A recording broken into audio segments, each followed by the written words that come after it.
പുറത്തായിരുന്നു, ക്രീസിന്റെ ഒരുപാട് പുറത്തായിരുന്നു. അതുകൊണ്ട് തന്നെ ഔട്ട് ആവാനാണ് സാധ്യത എന്ന് തന്നെ ഞാനും വിശ്വസിക്കുന്നു. അജാസ് നോക്കി കാണേണ്ടിയിരിക്കുന്നു. അമ്പയറിന്റെ ഡിസിഷന് വേണ്ടി വെയിറ്റ് ചെയ്യുകയാണ് രണ്ട് കൂട്ടരും.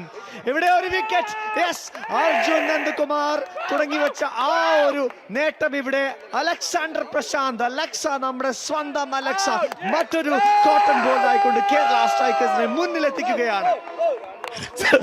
സഞ്ജു ശിവറാം ഒരു ഉമ്മ കൊടുക്കുകയുണ്ടായി അലക്സാണ്ടർ പ്രശാന്തിനെ. അവിടെ അലക്സ ഇന്ന് പിടിച്ച എൻ്റെ ഒരു ഉമ്മ. അത്തരത്തിൽ ഉള്ള റിയാക്ഷൻസ് ആണ് പ്ലേയേഴ്സിന്റെ ഭാഗത്തു നിന്ന് വരുന്നത്. കാരണം they are enjoying this match to the best level അല്ലേ. ഒന്ന് നോക്കുക, എവിടെ കിടന്ന മത്സരമാണ്. നമ്മളൊരു പക്ഷേ വളരെ എല്ലാവരും ഈ മത്സരം വീക്ഷിക്കുന്ന എല്ലാവരും വിചാരിച്ചിട്ടുണ്ടാവും വളരെ എളുപ്പത്തിൽ ഈ മത്സരം തെലുങ്ക് വാരിയേഴ്സ് വിജയിക്കുമെന്ന്. അവിടെ കേരള സ്ട്രൈക്കേഴ്സിന്റെ ചുണക്കുട്ടികൾ ആ ഒരു മനസ്സ് കീപ്പ് ചെയ്യുന്നതിൽ, കൃത്യമായും സമ്മർദ്ദം അതിജീവിക്കുന്നതിൽ ക്യാച്ചുകളൊക്കെ നഷ്ടപ്പെടുത്തിയിട്ടുണ്ടാവും. പക്ഷെ ആ സമ്മർദ്ദത്തിനോട് പൊരുതിയാണ് ഈ ഒരു നിലയിലേക്ക് തെലുങ്ക് വാരിയേഴ്സിനെ എത്തിച്ചത്. 4 ബോളുകളിൽ നിന്നും 11 എന്ന നിലയിലേക്ക് തെലുങ്ക് വാരിയേഴ്സിനെ എത്തിക്കാൻ അവർക്ക് സാധിച്ചു. പക്ഷെ ഇപ്പോഴും മത്സരം കേരള സ്ട്രൈക്കേഴ്സ് വിജയിച്ചു എന്ന് പറയാൻ സാധിക്കില്ല. 4 ബോളുകളിൽ നിന്ന് 11 2 സിക്സുകൾ നേടാൻ കേരള സ്ട്രൈക്കേഴ്സിനെതിരെ നേടാൻ കഴിഞ്ഞാൽ തെലുങ്ക് വാരിയേഴ്സിന് ഈ മത്സരം സ്വന്തം കൈപ്പിടിയിൽ ഒതുക്കാം. അല്ലാത്ത പക്ഷം തിരുവനന്തപുരത്തേക്ക് അഭിമാനത്തോടു കൂടി വിജയിച്ചാൽ ഈ ടൂർണമെന്റിൽ എലൈവായി നിൽക്കാമെന്നുള്ള പ്രതീക്ഷയോടുകൂടി കേരള സ്ട്രൈക്കേഴ്സിന് എത്താം. Prince is A very capable player. അതാണ് ഞാൻ പറഞ്ഞത്. 4 പന്തുകളിൽ നിന്നും 11 റൺ മതി തെലുങ്ക് വാരിയേഴ്സിന്. താങ്കൾ പറഞ്ഞ പോലെ തന്നെ ഇവിടെ ഏത് ദിശയിലേക്കും ഈ മത്സരം നീങ്ങാമെന്ന ഒരു സിറ്റുവേഷൻ തന്നെയാണ്. ക്രൂഷ്യൽ ആയിട്ടുള്ള അടുത്ത പന്തിലേക്ക് നിങ്ങളെ സ്വാഗതം ചെയ്യുന്നു. ഉയർത്തിയടിക്കാനുള്ള ശ്രമം, അവിടെ 2 റൺസിനായുള്ള ശ്രമം തീർച്ചയായിട്ടും ഉണ്ടാകും. 1 റൺസിൽ മാത്രം കലാശിക്കുന്നു. ഹാട്രിക് പന്ത് കൂടിയായിരുന്നു അവിടെ. ഇനി ബാക്കിയുള്ളത് 3 ബോളുകൾ മാത്രമാണ്. അലക്സാണ്ടർ പ്രശാന്ത് ഇവിടെ സ്റ്റാർ ആകുന്ന ഒരു കാഴ്ചയാണ്. ആ ഒരു റീപ്ലേ നോക്കുക. വളരെ കോൺഫിഡന്റ് ആയിട്ടുള്ള ക്യാച്ച് അലക്സാണ്ടർ പ്രശാന്ത് നേടിയിരുന്നു. ഡഗൌട്ടിൽ ആ ഒരു ആവേശം കാണാം. 3 പന്തുകൾ 10 runs, nail biting finish. Oh my god. ഒരു വൈഡ് ഡെലിവറി ലഭിക്കുന്നു. അത്തരത്തിലുള്ള വൈഡുകൾ കേരള സ്ട്രൈക്കേഴ്സിന് അനുകൂലമായി സംഭവിക്കുന്ന ഒന്നല്ല. അത് മാത്രം കേരള സ്ട്രൈക്കേഴ്സിന് ഈ നിമിഷം ആവശ്യമില്ല എന്ന് കേരള സ്ട്രൈക്കേഴ്സിന്റെ ഡഗ് ഔട്ട് വിളിച്ചു പറയുന്നുണ്ട്. അത്രയേറെ ത്രില്ലിംഗ് ഒരു അനുഭവമായി മാറുകയാണ് ഈ മത്സരം. ലൈവ് ടെലികാസ്റ്റ് കാണുന്ന എല്ലാവർക്കും ഈ ഒരു സ്റ്റേഡിയത്തിൽ ഇപ്പോൾ ഒരു പിന്ന് തറയിൽ വീണാൽ, ഒരു പിൻ ഡ്രോപ്പ് സൈലൻസ് എന്ന് പറയുന്ന തരത്തിൽ ഒരു പിൻ തറയിൽ വീണാൽ അത് നമുക്ക് കേൾക്കാൻ സാധിക്കും. അത്രയേറെ നിശബ്ദരാണ് ഈ എത്തിക്കൂടിയ പുരുഷാരം എന്നുള്ളതാണ് അതിന്റെ ഏറ്റവും വലിയ പ്രത്യേകത. ഒരിക്കൽ കൂടി ഒരു വൈഡ് സംഭവിക്കുന്നു. കാണികൾ ഇപ്പോൾ ആർത്തിരമ്പി തുടങ്ങുന്നു. ടെൻഷൻ അത് തന്നെയാണ് ഇവിടെ നടന്നുകൊണ്ടിരിക്കുന്നത്. 2 വൈഡുകൾ, ഒന്ന് ഒരു ഓഫ് സൈഡിലും ഒന്ന് ലെഗ് സൈഡിലുമാണ് ഇതുവരെ എറിഞ്ഞിട്ടുള്ളത്.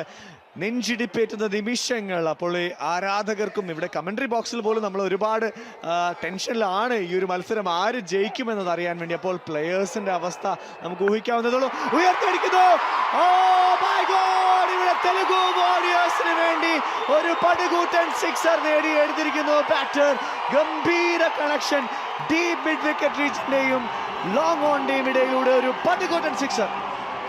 ഉറങ്ങുകയായിരുന്ന കാണികൾ ഉയർത്തെഴുന്നേൽക്കുന്നു. ഉറക്കത്തിൽ നിന്നും ചാടിത്തുള്ളുന്നു, ആർത്തിരമ്പുന്നു കാണികൾ. ഇവിടെ ഞാൻ പറഞ്ഞിരുന്നു വളരെ കേപ്പബിൾ ആയിട്ടുള്ള ബാറ്ററാണ് അദ്ദേഹം എന്ന്. ഇതാണ് ആ 2 വൈഡുകൾ കേരളത്തിന് സമ്മാനിച്ചത്. ആ 2 വൈഡുകൾ ഇല്ലായിരുന്നുവെങ്കിൽ ഇപ്പോഴും അപ്രാപ്യമായ ഒരു ടാർഗറ്റാക്കി കേരള സ്ട്രൈക്കേഴ്സിന് ഈ ഒരു ടാർഗറ്റിനെ നിലനിർത്താൻ സാധിക്കുമായിരുന്നു. പക്ഷേ തീർത്തും കേരള സ്ട്രൈക്കേഴ്സിന് അഭിമാനിക്കാവുന്ന തരത്തിലുള്ള ഒരു പെർഫോമൻസ് ആണ് ഇതുവരെ സംഭവിച്ചത്. ലുക്ക് അറ്റ് അഖിൽ അഖിനേനി ചാടിത്തുള്ളുന്നു. ഇവിടെ എന്തും സംഭവിക്കാം. അജാസ്, ഈ ഒരു സീസൺ 10 CCL ഇതുവരെ ഒരു ടൈ ആയിട്ടില്ല, സൂപ്പർ ഓവറിലേക്ക് പോയിട്ടില്ല എന്ന പ്രത്യേകത നമുക്ക് ഇവിടെ ഓർക്കേണ്ടിയിരിക്കുന്നു. 2 പന്തുകൾ 2 റൺസ്. Here we go. ഒരു dot ball. Oh my god. ഒരു ഡോട്ട് ബോളിൽ കലാശിച്ചിരിക്കുന്നു. 1 പന്ത് 2 റൺസ്. നമ്മൾ പറഞ്ഞ പോലെ ഇവിടെ ഒരു സൂപ്പർ ഓവർ കാണാൻ ഈ ജനസാഗരത്തിന് നമുക്ക് അവസരം ഉണ്ടാകുമോ? It's all about holding the nerve. Prashant Alexander, look at the dugout. Kerala സ്ട്രൈക്കേഴ്സിൽ എല്ലാവരും തന്നെ ടെൻഷനാണ്. ഒരു ഇന്റർനാഷണൽ മത്സരത്തിൽ മാത്രം നമ്മൾ കണ്ട് ശീലിച്ചിട്ടുള്ള സീൻ. 1 ബോളിൽ നിന്നും 2 റണ്ണാണ് കേരള സ്ട്രൈക്കേഴ്സിന് വിജയിക്കാൻ വേണ്ടത്. Nail biting finish. തീർത്തും അവസാന പന്തെറിയുന്നതിനായി പ്രശാന്ത് അലക്സാണ്ടർ ചുവടുവെക്കുന്നു. അദ്ദേഹത്തിന് നെർവ് ഹോൾഡ് ചെയ്യാൻ സാധിക്കുന്നില്ല. ഈ ഒരു ബോൾ ഡോട്ട് ബോൾ ആക്കാൻ കഴിഞ്ഞാൽ Prashant Alexander will become the star for Kerala Strikers. Just remember that. നോക്കിക്കാണാം, അലക്സാണ്ടർ പ്രശാന്ത് അലക്സ ഒരു ഡോട്ട് ബോൾ അല്ലെങ്കിൽ ഒരു വിക്കറ്റ് നേടിത്തരുക കേരള സ്ട്രൈക്കേഴ്സിന് എന്ന് ഉറക്കെ പ്രഖ്യാപിക്കുകയാണ് ബിനീഷ് കോടിയേരി. ക്യാപ്റ്റൻ കൂടിയായ ബിനീഷ് കോടിയേരി ഏവരും ഉറ്റുനോക്കിയ ആ ഒരു പന്തിലേക്ക് വരികയാണ്. ഒരു പന്ത് 2 റൺസ് വിജയ ലക്ഷ്യം.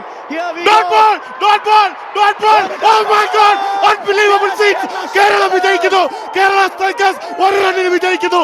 ഈ പുരുഷാരത്തിനെ മുഴുവൻ നിശബ്ദമാക്കിക്കൊണ്ട് കേരള സ്ട്രൈക്കേഴ്സ് തെലുങ്ക് വാരിയസിന്റെ മണ്ണിൽ 1 റണ്ണിന് വിജയിക്കുന്നു. Oh my god, unbelievable. ഘടികാരങ്ങൾ നിലയ്ക്കുന്ന നിമിഷം. ഈ ലോകത്ത് നിങ്ങൾ എവിടെ ജീവിച്ചിരിക്കുന്നുണ്ടെങ്കിലും, നിങ്ങൾ ഒരു ക്രിക്കറ്റ് ആരാധകനാണെങ്കിൽ നിങ്ങളുടെ ശ്രദ്ധ ഇപ്പോൾ ഈ നിമിഷം ഈ മൈതാനത്തായിരിക്കണം. അൺബിലീവബിൾ സീൻസ്, അൺബിലീവബിൾ മാച്ച് തന്നെ എന്ന് പറയേണ്ടിയിരിക്കുന്നു. താങ്കൾ പറഞ്ഞ പോലെ ഘടികാരങ്ങൾ മാത്രമല്ല, ഇവിടെ ഹൃദയങ്ങൾ വരെ സ്തംഭനത്തിൽ ഏർപ്പെട്ടിരിക്കുന്നു എന്ന് പറയേണ്ടിയിരിക്കുന്നു. അങ്ങനൊരു മാച്ച്, ഇത് അൺബിലീവബിൾ ആയിട്ടുള്ള മാച്ച് തന്നെയാണ്. തെലുഗു വാരിയേഴ്സിന്റെ അവരുടെ തട്ടകത്തിൽ കേരള സ്ട്രൈക്കേഴ്സ് തോൽപ്പിച്ച് ചരിത്രം സൃഷ്ടിച്ചിരിക്കുന്നു എന്ന് നിസ്സംശയം നമുക്ക് പറയാം. Let me tell you one thing frankly. ആരാണ് താരമെന്നറിയുമോ? ആ താരത്തിന്റെ പേരാണ് ബിനീഷ് കോടിയേരി. BK55 എന്ന ജേഴ്സി അണിഞ്ഞു നിൽക്കുന്ന ബിനീഷ് കോടിയേരി. അദ്ദേഹം ഈ ഗ്രൗണ്ടിൽ നടത്തിയ ചടുലമായ ഫീൽഡ് മൂവ്മെന്റുകൾ, അദ്ദേഹം കൊണ്ടുവന്ന ബൗളിംഗ് ചേഞ്ചുകൾ, ഈ ഒരു മത്സരത്തിൽ ക്യാപ്റ്റനായി നിയോഗിക്കപ്പെട്ട ബിനീഷ് കോടിയേരി ഒന്നാമത്തെ പന്ത് മുതൽ എല്ലാം കേരള സ്ട്രൈക്കേഴ്സിന് അനുകൂലമാക്കി തിരിക്കുന്ന ഒരു അവസ്ഥയുണ്ടായിരുന്നു. ഒടുവിൽ കേരള സ്ട്രൈക്കേഴ്സിന് ഏറ്റവും അനിവാര്യമായ 1 റൺ വിജയം കേരള സ്ട്രൈക്കേഴ്സിന് സമ്മാനിക്കുന്നതിൽ ഏറ്റവും വലിയ പങ്ക് അദ്ദേഹത്തിന് വഹിക്കാൻ സാധിക്കുന്നു. താങ്കൾ നേരത്തെ പറഞ്ഞ പോലെ അജാസ്, ഇനി സമാധാനത്തോടുകൂടി സന്തോഷത്തോടുകൂടി കേരളത്തിലേക്ക് ഫ്ലൈറ്റ് കയറാം കേരള സ്ട്രൈക്കേഴ്സിനും നമുക്ക് പോലും, അല്ലെ അജാസ്? ഇവിടെ ഈ മത്സരം രാജീവ് ഗാന്ധി ഇന്റർനാഷണൽ ക്രിക്കറ്റ് സ്റ്റേഡിയത്തിൽ കണ്ട എല്ലാവരും ഒരുപാട് സന്തോഷത്തിലാണ്, ഒരുപാട് ലക്കി ആണെന്ന് പറയാതെ വയ്യ. കാരണം ഇത്രയധികം നെയിൽ ബൈറ്റിംഗ് ആയിട്ടുള്ള ഒരു ഫിനിഷ് ഈ അടുത്തൊന്നും ഞാൻ കണ്ടിട്ടില്ല അജാസ്. അത്രയും ഗംഭീരമായിട്ടുള്ള ഒരു മത്സരമാണ് ഇവിടെ കാണികൾക്കും നമുക്കും കാണാൻ സാധിച്ചത്. Unbelievable match. തീർച്ചയായിട്ടും ഡോക്ടർ ലാൽജിഷ്, 1 റൺ വിജയം കേരള സ്ട്രൈക്കേഴ്സിന് നേടാൻ സാധിക്കുന്നു. ഘടികാരങ്ങൾ മാത്രമല്ല, എൻ്റെ ഹൃദയം പല സമയങ്ങളിലും